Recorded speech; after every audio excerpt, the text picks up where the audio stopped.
বন্ধুরা দেখুন আগে আমি কী খাচ্ছি দেখুন, অল্প পরিমাণ পান্তা নিয়েছি দেখুন, তার সঙ্গে আছে শুকনো লঙ্কা দিয়ে শুকনো লঙ্কা ভাজা করে আলু ভাতে মাখা আছে, পটল চিংড়ি আছে দেখুন, কুমড়ো মাখা আছে শুকনো লঙ্কা দিয়ে মানে শুকনো লঙ্কা ভাজা করে, পেঁপে সিদ্ধ আছে, গাজর সিদ্ধ আছে দেখুন, মুড়ি নিয়েছি, একটু মোচার ঘন্ট আছে দেখুন, আর এটা আছে পুঁই শাক দিয়ে ডাঁটা দিয়ে লাউ দিয়ে মাছের মাথায় চচ্চড়ি আর ডিম ভাজা। পান্তাকে তো আমার খুবই ভালো লাগে, তাই আপনাদের সামনে বারবার পান্তার ভিডিও দেখি। এবার আলু মাখা দিয়ে পান্তা কাতে খেতে ভালো লাগে, গরমকালে জানাবেন কমেন্টে, আমার তো খুবই ভালো লাগে।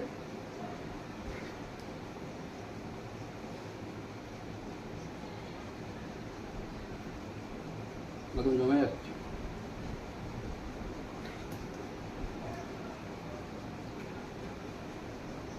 ডিম ভাজা দিয়ে খেয়ে দেখি। পোকের উঠাক করছে।